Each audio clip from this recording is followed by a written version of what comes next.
Hello guys, welcome to a Wreck and Reflect video. Wreckfest has just released a new content update. The update adds a new banger racing dirt track, which comes in both oval and figure 8 layouts. It's designed to suit both traditional racing and more chaotic figure 8 events, which will likely be popular in multiplayer lobbies. Fucking looking forward to that. There's also a new scrapyard demolition derby arena. It's a more enclosed purpose-built space for demolition events, offering a different environment from existing arenas. There are two new vehicles that have been added to the game. The first is an American large sedan called the Cardinal, which fits into a heavier class of vehicles. And the second, this one on the screen, is the Motorhome. As with previous special vehicles, it's designed for a more fun and novelty style of gameplay, but it's still usable in the right events. I mean, I'm racing with it and it was an absolute blast. Alongside those additions, the update has fixed tree collisions. Trees now react as they should on impact. And lastly, a sandpit track surface has been improved. So, I mean, I'm assuming that's what we're seeing now. Anyway, I'm going to turn to the main meat of the meal, the meat in the pasty, you know. I'm going to be talking about the potatoes of Formula One. So let's talk about Formula One. The British Grand Prix at Silverstone took place this weekend. It was the 75th anniversary of the first F1 World Championship race held at Silverstone in 1950. The race was held in mixed conditions, with periods of rain and drying track creating unpredictable circumstances for teams and drivers alike. This led to several safety car periods and made tyre strategy a critical factor. McLaren appeared strong throughout the entire weekend. Oscar Piastri and Lando Norris both qualified well, putting themselves in contention for the win. And during the second safety car restart, Oscar Piastri was handed a 10-second penalty for erratic braking along Hanger Straight, which impacted the drivers behind him, including Max Verstappen. The stewards determined that his actions were unsafe, which ultimately cost him the victory. Lando Norris, who kept his race clean and avoided major errors, secured the win. It was his first career victory at Silverstone and his fourth race win of the season, bringing him closer to the top of the Drivers' Championship standings. Nico Hülkenberg finished third. Starting from 19th on the grid, it was his first ever Formula One podium after 239 race starts, breaking the record for most races before a maiden podium. Lewis Hamilton finished fourth, whilst Max Verstappen rounded up the top five. The result tightened the fight in the Drivers' Championship, with Piastri maintaining the lead but with a reduced margin over Norris. Post-race, the podium trophies were unique, designed and constructed entirely from Lego bricks, marking a partnership between Formula One and Lego for the Silverstone event. There are also a few off-track talking points following the race, including the subdued nature of the podium celebrations and public comments made by Oscar Piastri regarding Hülkenberg's trophy, which I will get into now. I have stopped reading from the script I wrote.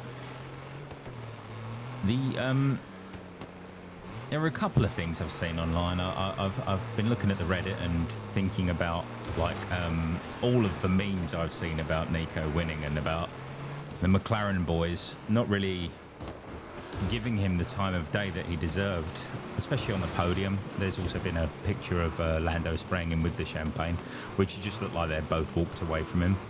And I just had these images in my head of like if you'd have had a more mature driver, they'd have been celebrating it with Nico, like Max was. Like Max drove past him and he was waving at him as he drove past, giving him the thumbs up. You could really see that it meant a lot to other drivers, and I feel like maybe it's just immaturity on their part, but it felt like that they couldn't see past their own nose. You know, it was kind of embarrassing to watch.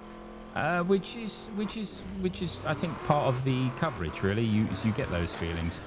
But then there was the Piastri's post-race comments about the Lego trophy. They were in an interview, and Piastri sort of just made a point of undermining Nico's win by saying, Nico's victory by saying, "Oh yeah, but your trophy's only made out of Lego," you know. Like, you know, oh, wouldn't it be nice if it was a proper trophy? All I could think right then was, you know, you fuck off, you dickhead.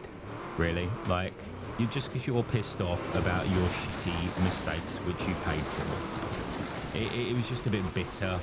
It felt like he thought Nico didn't deserve to be there, and it left a fucking bitter taste in my mouth.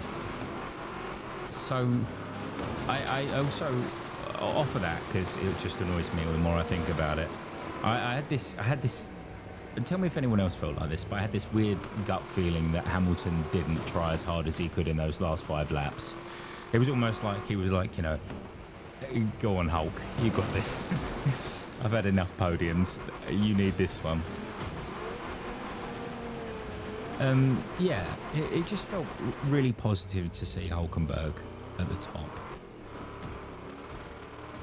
You know, third, but still, what more could you ask for?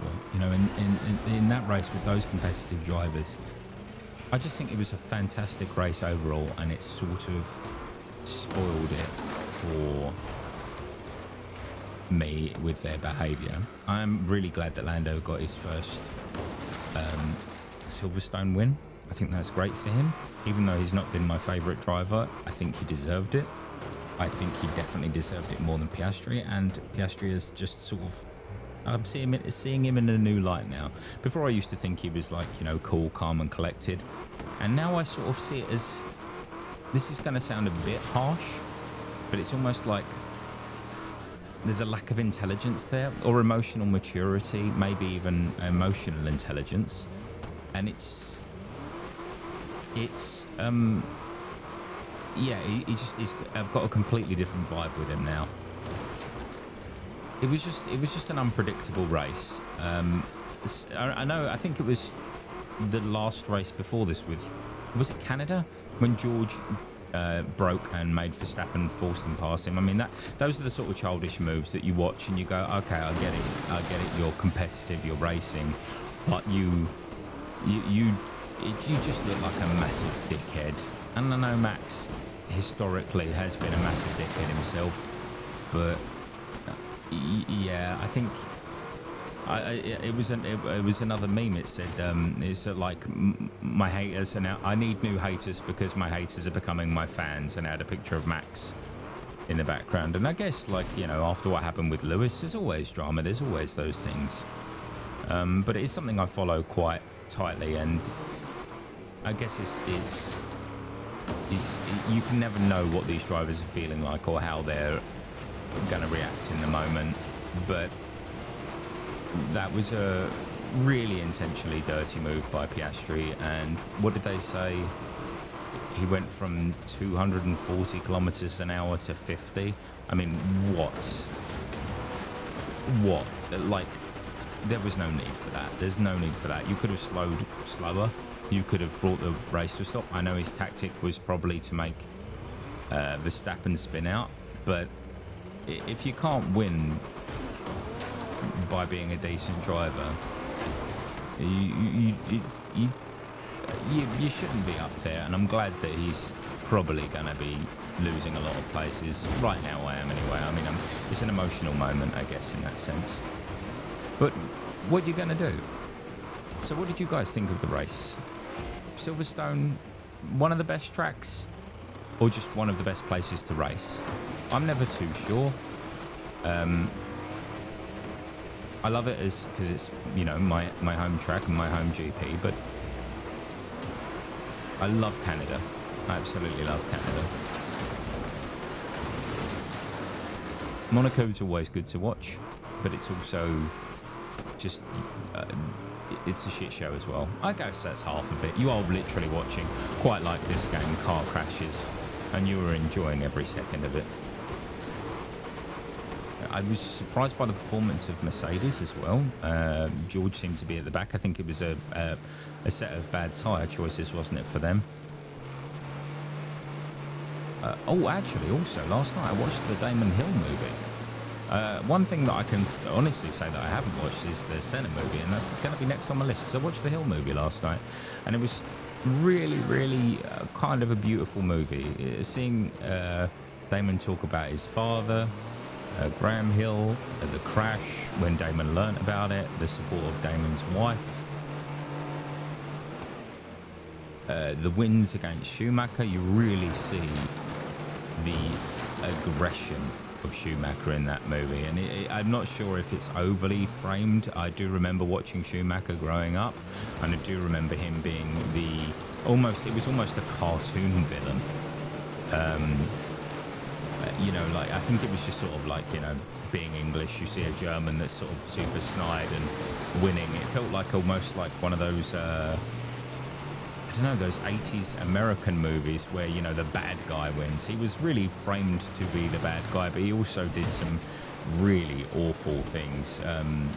The way he took Damon out. What was it? It was, if Damon passed him and won, he would win the championship. And if neither of them finished, Schumacher would win. And so Schumacher just took him out.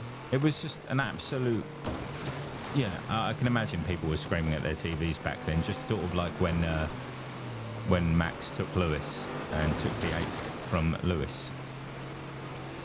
But this is the sport, and this is the drama that comes with it. It's an amazing, amazing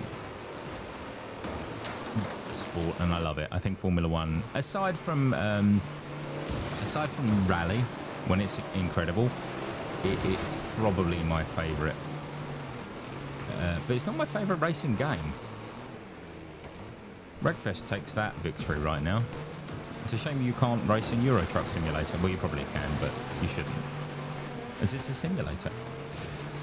Right, enough of my rambling. It was a bit of a strange one, this one, but I'm glad that I rambled, and I hope you enjoyed the footage of me getting absolutely destroyed in this one. And also, I just thought about this. Wasn't Stroll at like 3rd or 4th for the longest time? He ended up in 7th, but Gasly was in 6th. Now, Gasly drove a banger of a race, so I think it's big props to him. Albon was 8th, Alonso was 9th, Russell was 10th. It was a fantastic race, wasn't it? Let me know what you think in the comments, and I'll catch you on the next one.